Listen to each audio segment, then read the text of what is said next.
गट्टू, चिंकी आणि फिशिंग. गट्टू आणि चिंकी नेहमीप्रमाणे हॉलमध्ये बसून टीव्ही पाहत असतात.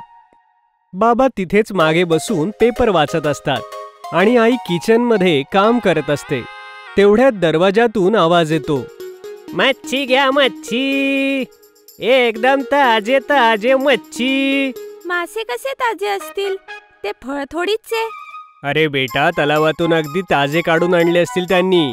तुम्ही सगळे गप्पा काय मारताय? जा मासे आणा. बाबा दरवाजा उघडतात आणि गट्टू, चिंकी ही मागे दरवाजाच्या उभे राहतात. वाव, यांच्या टोपलीत केवढे मासे आहेत. हो, बघ ना चिंकी, वेगवेगळ्या रंगाचे वेगवेगळे मासे कसे पकडून आणले असतील. बेटा, ते फिशरमॅन आहेत. गावातून फिशिंग करून आलेत. त्यांच्याकडे सगळे फिश आहेत. पहा. यांना कसं पकडतात आणि ते कसं सांभाळून ठेवतात? त्याच्या वेगवेगळ्या पद्धती आहेत बेटा. माहितीये, मला असं वाटतंय आता मासा शिजवून खावा. मला तर मासेमारी करताच येत नाही. अरे बेटा, त्यांना पकडून सरळ पाण्याच्या टँक मध्ये ठेवतात. सोबतच फ्रेश वॉटर वाल्याला फ्रेश वॉटर मध्ये, पॉन्ड वाला पॉन्ड मध्ये आणि खाऱ्या पाण्यातल्याला खाऱ्या पाण्यातच ठेवतात. त्यानंतर त्यांना वेगवेगळ्या टोकरीत ठेवून वेगवेगळ्या ठिकाणी विकतात. खारं पाणी म्हणजे काय बाबा? अरे, समुद्राचं पाणी बेटा. त्यात मीठ असतं ना, त्यामुळे त्याला खारं पाणी म्हणतात. अच्छा. बाबा, मासेमारी कशी करतात मलाही बघायची आहे. ठीक आहे, सगळे या रविवारी तयार राहा. आपण फिशिंगला जाऊया. तुम्ही सकाळी लवकर उठा हा. मात्र आपण जवळच्या गावामध्ये एक तलाव आहे, तिकडे फिशिंग करू. मी त्यासाठी नेट आणि काटा घेऊन येईन. आपणच बनवून खाणार मासे? हो, एकदम फ्रेश आणि नैसर्गिकरित्या. रविवारी सगळेजण तयार होऊन सकाळी सकाळीच बाहेर पडतात. गट्टू आणि चिंकी आपापसात भांडू लागतात. मी बाबांसोबत पुढच्या सीटवर बसेन. नाही, मी बसणार. अरे, भांडू नका आपसात. अर्धा रस्ता गट्टू, अर्धा रस्ता चिंकी बसणार पुढच्या सीटवर. आता ठीक आहे? आता चिंकी, तू पुढच्या सीटवर बस. हो, आय एम सो हॅपी. गट्टू मागे बसतो.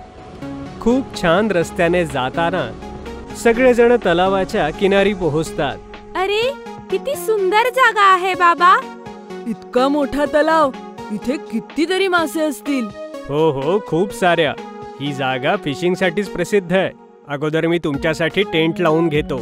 या, तुम्हाला टेंट लावायला शिकवतो. बाबा गाडीच्या डिक्कीतून टेंट, फिशिंगची जाळी आणि काठी काढतात. आई खाण्यापिण्याच्या बास्केटला बाहेर काढून ठेवते. गट्टू, हे बघ, हा असा लावतात टेंट. हे समजून घ्या. तुम्ही मासेमारी करा, तोपर्यंत मी बार्बेक्यू लावते मासे भाजण्यासाठी. पकडल्यानंतर. वाव आई. थोड्या वेळाने टेंटला सेट केल्यानंतर बाबा मासे पकडणारे नेट ओपन करतात आणि सगळे तलावाच्या बाजूला उभे राहतात. गट्टू, हे बघ, हे पकड तू नेट आणि थोड्या वेळ चुपचाप बस. हलायचं नाही. हलायचं का नाही बाबा? अरे, त्याने माशांना कळतं की हा धागा आपल्याला पकडायला आहे, नाहीतर ते काट्याला पकडतात. चिंकी, जेव्हा गट्टूचा हात दुखायला लागेल तेव्हा तू नेट पकड. ओ अच्छा. आणि हो, जसं नेट भारी लागेल लगेच पटापट गुंडाळायला लागा. ओके बाबा. चिंकी शेजारी बसलेली असते. अर्ध्या तासाहून अधिक वेळ जातो. गट्टू थकून भागून उसासे टाकू लागतो. गट्टू, जर तू दमला असशील तर मी जाळं पकडते. तू तोपर्यंत आराम कर. ठीक आहे चिंकी, पण 10 मिनिटांनी परत घेईन.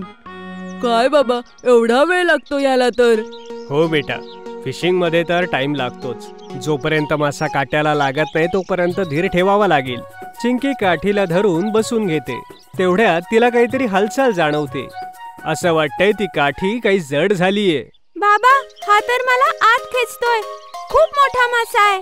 बाबा पळतच तिथे येतात आणि दोर ओढू लागतात. ज्याने दोरी वर येऊ लागते.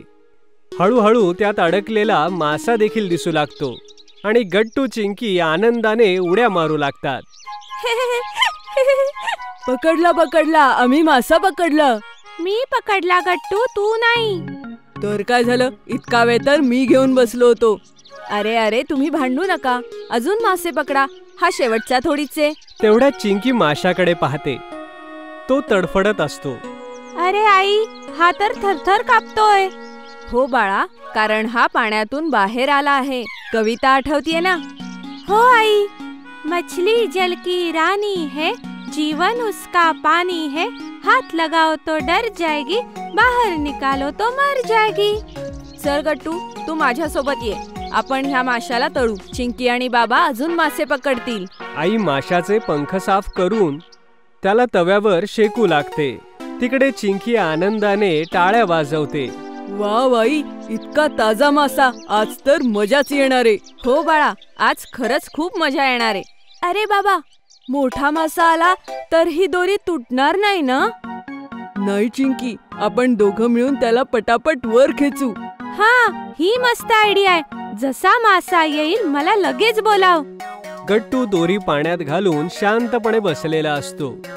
तेवढ्यात बाबांना वाटतं की अशाने दोघेही थकून जातील. अरे गट्टू, मला दे, मी करतो, तू थकशील रे. नाही बाबा, आज आम्हालाच मासेमारी करू द्या. तेवढ्यात अचानक परत हालचाल होते. असं वाटतंय मासा आला, जाळी जड झालीये. चिंकी, मदत मदत कर. चिंकी धावतच जाऊन गट्टूचा हात धरते. बाबा मनातल्या मनात दोघांचे टीमवर्क पाहून खुश होतात. दोघेही एकदम जोरात दोर खेचू लागतात आणि पाहतात तर खूप मोठा मासा त्यात गळाला लागलेला होता. वाव, मी इतका मोठा मासा पकडला. आता खरंच मजा येणार आहे. गट्टू, आई बघा केवढा मोठा मासा. आई सुद्धा धावतच पाहायला येते. अरे, हा तर खरंच खूप मोठा आहे. हा आपल्या दोघांना पुरेसा आहे. तोपर्यंत तुम्ही येऊन कांदा लसणाची पेस्ट तयार करा. थोड्या वेळात सगळेजण माशाला छान शिजवतात आणि खाऊ लागतात. तेवढ्यात बाबा म्हणतात, वाव, आतापर्यंत कधी मासे खायला एवढी मजा आली नाही. एवढे ताजे, एवढे स्वादिष्ट. थँक्यू मुलांनो, तुमच्यामुळे आज आम्ही खूप दिवसानंतर इकडे आलो. थँक्यू बाबा, मासेमारी करताना खूप मजा आली. आणि दोन्ही मुलं धावत जाऊन बाबांना मिठी मारतात. जर तुम्हाला आमचे व्हिडिओ आवडत असतील तर लाईक करा, कमेंट करा आणि सबस्क्राईब करा.